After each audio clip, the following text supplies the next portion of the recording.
Olá a todos e todas, o meu nome é Marina Falsetti, estou na gerência do Museu Felícia Lerner e Auditório Cláudio Santoro desde 2013. E hoje eu venho aqui para conversar um pouquinho com vocês sobre o tema da acessibilidade. Estamos todos os museus do Brasil passando pela Semana Nacional de Museus, que é uma atividade incentivada pelo Instituto Brasileiro de Museus, que tem o objetivo de incentivar o hábito de frequência aos museus, aumentar o fluxo de visitantes às nossas instituições museais e incluir todos os museus no mesmo tema. Para essa edição da Semana Nacional de Museus, o IBRAM definiu um tema muitíssimo interessante e muitíssimo urgente, que é Museus para a Igualdade, Diversidade e Inclusão. E quando a gente trata sobre esse tema, obviamente a gente não pode deixar de discutir a acessibilidade nessas instituições. Como instituições culturais, nós devemos estar sempre preocupados com o tempo presente e com a comunidade onde a gente está inserido. Então precisamos ter muita atenção para essas questões da atualidade. E a acessibilidade é uma das questões que vem sendo discutidas em toda a sociedade. E dentro dos museus, a gente já conseguiu avançar um pouco dentro dessas discussões. Hoje eu venho trazer para vocês um pouquinho da experiência do Museu Felícia Lerner e do Auditório Cláudio Santoro, quando a gente trata sobre acessibilidade. Eu vou falar um pouquinho de como a gente pensa a acessibilidade e como a gente vem atuando em concordância com essa nossa forma de pensar a melhor maneira de incluir todos os públicos dentro das atividades e do dia a dia dos museus. Muito brevemente, eu vou definir, para começar a nossa conversa, como a gente pensa acessibilidade. Esse termo pode ser super amplo, então é por isso que a gente precisa pensar dentro desse tema alguns elementos que norteiam o nosso trabalho e a nossa forma de pensar aqui no Museu e Auditório. Para começar de um lugar muito simples, acessibilizar um espaço ou um conteúdo significa pensar formas e estratégias diversificadas para que você consiga conversar com o maior número de pessoas possível. Então é nesse sentido que quando a gente fala em acessibilidade, a gente não está focando exclusivamente nas pessoas com deficiência, embora, claro, essas sejam as pessoas com o foco inicial de todas as nossas reflexões e discussões quando a gente trata de um assunto e da acessibilidade. Mas para a gente tornar um espaço mais acessível, inclui diversos públicos que frequentam o museu e públicos que a gente quer ainda trazer para dentro da nossa vida. Por isso, 3 aspectos são sempre considerados para todo o universo do museu e auditório. Nós vamos sempre pensar na acessibilidade física, na acessibilidade comunicacional e na acessibilidade atitudinal. E eu vou falar um pouquinho sobre cada uma das 3 agora. A acessibilidade física é aquela que vem primeiro à nossa mente quando a gente pensa nesse tema, porque é aquela que permite com que as pessoas possam circular pelos espaços e usufruir dos mesmos benefícios que todas as pessoas. Então, chegar até um banheiro, chegar até um espaço mais distante, mudar de andar, poder sentar confortavelmente, poder tomar água, tudo isso está relacionado à acessibilidade física. E quando a gente está falando especificamente do Museu Felícia Lerner e do Auditório Cláudio Santoro, a gente precisa levar em consideração que alguns conceitos que estão lá na base da criação desses 2 equipamentos culturais, eles interferem bastante na questão da acessibilidade. Por isso, quando a gente olha para a acessibilidade física, a gente precisa tomar um cuidado muito grande. Para quê? Para tornar o espaço acessível, mas para não agredir esses conceitos que norteiam a própria criação dos espaços culturais. O Museu Felícia Lerner, ele já é um museu naturalmente diferente, porque ele é um museu a céu aberto. Então, as 85 esculturas da artista Felícia Lerner foram distribuídas numa área verde pela própria artista. E essa área verde tem uma geografia própria. né? A gente fica no topo da montanha, a gente fica aqui na Serra da Mantiqueira. O Auditório Cláudio Santoro, por sua vez, que foi construído para abrigar o Festival Internacional de Inverno, ele também tem uma construção muito interessante. E é uma construção em formato de arena que também respeita a geografia do lugar.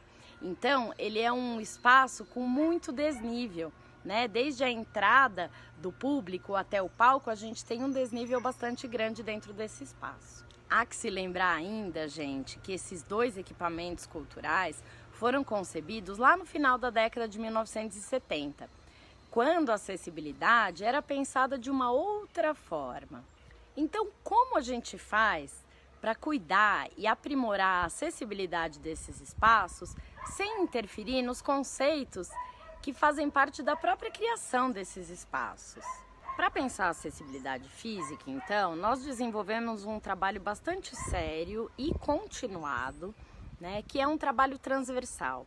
Portanto, ele envolve todas as equipes do museu, sendo, obviamente, encabeçado pela equipe de edificações, que é aquela que vai poder mexer e estruturar os espaços físicos do museu. A preocupação central é manter as características originais da arquitetura e dos espaços físicos dos equipamentos culturais, mas aprimorar a acessibilidade sempre baseado nas normas técnicas vigentes, né? Aquelas que definem altura, largura, enfim, as normas que estão atualmente vigentes no nosso país e no mundo. Desde que a Camportinari assumiu a gestão desses dois equipamentos culturais que pertencem à Secretaria de Cultura e Economia Criativa do Governo do Estado de São Paulo, lá em 2013, muitas adaptações e melhorias foram feitas na acessibilidade física do museu e auditório. E eu vou falar um pouquinho sobre elas muito rapidamente para vocês. Demarcamos áreas de estacionamento para pessoas com deficiência, gestantes e idosos. Nós também instalamos bebedouros em pontos estratégicos, colocamos corrimãos em todas as áreas de desnível com escadaria. Criamos novas alamedas no espaço do museu que dão acesso a locais onde antes não se chegava por alamedas, mas apenas pisando no gramado. Então a gente buscou facilitar o acesso a esses locais que antes muitas vezes não podiam ser acessados por várias pessoas. Obviamente também fizemos a adaptação dos banheiros para que possam atender as pessoas em cadeiras de rodas com conforto e qualidade, tudo dentro das normas da ABNT, as normas vigentes em acessibilidade. Então, gente, eu falei aqui rapidamente sobre algumas das adaptações na acessibilidade física dos espaços, mas se você tiver interesse de conhecer todas, você pode acessar o nosso site nesse link aqui, ó. A segunda vertente do trabalho em acessibilidade tem a ver com a comunicação. É a acessibilidade comunicacional. A acessibilidade comunicacional nada mais é do que tornar os nossos conteúdos cada vez mais acessíveis para diversos públicos distintos. Simples. Com quanto mais pessoas a gente quiser falar, mais recursos a gente vai ter que pensar, bolar, criar e disponibilizar. Assim, a gente consegue falar a língua de todo mundo. Pode parecer simples, mas para isso a gente precisa repensar e seguir continuamente refletindo sobre as formas de comunicação e como fazer as pessoas compreenderem tudo aquilo que a gente quer falar. Então isso inclui desde informações da localização dos espaços, por exemplo, até aquilo que a gente fala através das nossas redes sociais. E a gente também já fez algumas coisas nesse sentido e continua fazendo, né? Um dos primeiros trabalhos de acessibilidade comunicacional foi a definição dos níveis de dificuldade dos trajetos do museu. Então, comunicar ao público que é possível ele escolher uma dificuldade de trajeto equivalente à sua condição física. Então a gente fez todo um trabalho e um estudo para definir esses percursos e isso é comunicado de uma forma muito simples para todos os nossos públicos. criamos maquetes e mapas táteis que facilitam o reconhecimento do espaço pelo público cego ou com baixa visão. Disponibilizamos também para público estrangeiro tablets que trazem todos os textos expositivos e as legendas das obras em inglês e espanhol, dando acesso de comunicação também aos nossos visitantes de outros países. Nosso site também ganhou um recurso que é o Hugo, que traduz todo o conteúdo para Libras, tornando possível a comunicação com as pessoas surdas. Claro que eu não posso deixar de mencionar o trabalho da equipe de educadores, que é muito dedicado na criação de materiais que possam apoiar as visitas educativas, tornando os conteúdos acessíveis a pessoas com deficiência intelectual, deficiência física. É um trabalho continuado. Então, todas as atividades que são pensadas pelos educadores são pensadas para que possam atender também essas pessoas em condições diferenciadas. Então a gente trabalha sempre, não tem descanso. E agora, durante esse período que a gente está em quarentena, né, fazendo o possível para contribuir com esse período histórico tão delicado pelo qual estamos passando, eu sugiro que vocês entrem nas redes sociais do museu e do auditório para descobrir como é que a gente faz para colocar esses recursos no nosso dia a dia. Por exemplo, as nossas imagens possuem todas uma descrição embaixo, em formato de texto. Então dá uma olhada lá nas nossas redes sociais, vê o que você descobre e aquilo que você também pode fazer na sua instituição, na sua vida pessoal, para tornar aquilo que você quer falar mais acessível para mais pessoas. A terceira vertente da acessibilidade, que está entre os nossos princípios de trabalho, é uma que, para um olhar menos atento, pode parecer não tão importante, mas que para a gente ela é extremamente significativa, porque ela tanto abrange as duas outras vertentes da acessibilidade, como ela inclui uma dimensão afetiva para a acessibilidade dos espaços. Essa é a acessibilidade atitudinal. Ela envolve todas as pessoas desse trabalho, tanto os funcionários como os visitantes. É a acessibilidade que torna a visita aos espaços aconchegante. É aquela que faz o visitante se sentir bem, que faz o visitante poder usufruir da experiência com a tranquilidade de estar sendo bem recebido. Eu vou dizer uma coisa que eu aprendi nesses anos de trabalho com acessibilidade, que é o seguinte: não basta a gente possuir os melhores recursos de acessibilidade, né? Tecnologias inovadoras para traduzirem os conceitos, as conversas. Não adianta nada disso se as pessoas que recebem as outras pessoas não estiverem preparadas, não estiverem disponíveis, não se colocarem à disposição das pessoas, do público que delas tanto precisa. E como é que se trabalha então a acessibilidade atitudinal? A acessibilidade atitudinal no museu e no auditório, ela envolve absolutamente todos os funcionários da instituição. Desde o porteiro que vai receber o visitante lá na entrada do museu, até o educador que vai fazer uma visita educativa, as meninas da limpeza que vão cuidar do espaço físico para essas pessoas. Então, todos os funcionários da instituição são envolvidos em ações de formação e consciência funcional. Então, essas ações elas vão incluir tanto conteúdo teórico, né, para que a gente possa entender os diferentes públicos, né? Para que eu possa receber um idoso bem, eu preciso compreender a sua realidade, desenvolver uma empatia com a sua realidade.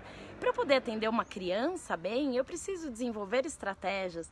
Para eu atender uma pessoa com deficiência bem, eu também preciso desenvolver estratégias. Então a gente vai conhecer um pouquinho das teorias, entender como funciona cada um desses nossos públicos e a gente vai fazer exercícios práticos também, né? A gente vai se colocar no lugar dessas pessoas, desse visitante, vai refletir, vai analisar e vai perder o medo de lidar com essas pessoas, né? E isso vai tornar a visita sempre mais agradável, sempre mais positiva. E a gente só aprende, a gente só se desenvolve quando a gente está bem, quando a gente está feliz. Então, quando a pessoa chega e é recebida de uma forma bacana lá pelo porteiro e isso acompanha toda a visita dela, certamente essa experiência será significativa, além de, claro, né, despertar o interesse dessa pessoa voltar, trazer outras pessoas, estar sempre cada vez mais envolvida com a cultura e com a arte. E para concluir esses conceitos que norteiam o nosso trabalho, eu não posso deixar de dizer que quando a gente estuda e busca entender cada um dos nossos públicos, a gente busca identificar principalmente as potencialidades de cada um desses públicos. Sempre levar as potencialidades mais em consideração do que as limitações. Porque quando a gente pensa as potencialidades de cada um dos públicos, a gente pode pensar em formas de realmente conversar com eles, né? Então, quando a gente pensa cada um dos nossos visitantes, a gente pensa aquilo que eles têm de melhor para oferecer, aquilo que é possível de interagir com a realidade que a gente quer apresentar, e é a partir daí que a gente cria as nossas estratégias como um todo. Dito isso tudo, eu ainda queria contar para vocês que o museu desenvolveu, junto com a consultora Amanda Tojal, um percurso totalmente acessível para pessoas cegas ou com baixa visão. Esse projeto, ele contou inclusive com consultoria de pessoas com deficiência, o que torna o projeto muito mais verdadeiro, né? Pensando que a gente não pode falar pelos públicos sem conversar com eles. Então, esse projeto de acessibilidade, ele contempla algumas esculturas selecionadas para o toque e um audioguia que conduz a visitação para uma experiência tanto de conteúdo como para uma experiência sensível, né? Então é um audioguia que vai falar tanto das esculturas, promovendo leitura das obras, vai falar da Felícia Lerner e do Cláudio Santoro, contar um pouquinho da história deles, um pouquinho da história dos equipamentos e vai conduzir o visitante cego para que ele possa ter contato, para que ele possa explorar de forma tátil algumas das esculturas da coleção. Para fazer esse projeto foram pensadas esculturas que contemplassem toda a história da artista Felícia Lerner. Então, se você tiver interesse de conhecer esse projeto mais de perto, a gente vai ter que esperar só mais um pouquinho, assim que a quarentena acabar e que a gente puder receber o público novamente. Será um prazer apresentar esse projeto para vocês. Se tiverem interesse de conhecer um pouquinho mais, antes de que o museu abra, acesse também o nosso site e entenda um pouquinho mais desse projeto. Para concluir esse bate-papo, eu queria ressaltar a importância de colocarmos nas nossas pautas a inclusão de todas as pessoas nas atividades culturais que a gente desenvolve. A cultura, ela faz sentido na presença das pessoas. E quanto mais pessoas tivermos engajadas em cultura, em arte, certamente estaremos contribuindo para uma transformação positiva da realidade. A gente está passando por momentos muito difíceis, onde está se tornando bastante claro que nos unirmos e pensarmos no outro é o único caminho para a gente ter um futuro mais bonito, para a gente ter um futuro mais feliz e um futuro mais justo. Precisamos de justiça e equiparar as oportunidades, mesmo que a gente precise diferenciar as pessoas para poder tornar o acesso equilibrado, é o mínimo que a gente precisa fazer para contribuir para a transformação qualitativa do mundo em que nós vivemos e que os nossos filhos vão viver. Então eu agradeço a todos por acompanharem essa conversa, desejo que a gente possa superar esse momento com muita alegria e que a gente se torne pessoas mais inclusivas, que a gente possa pensar no outro com carinho, preocupação e vontade de vê-lo crescer junto com a gente. Boa tarde e obrigada.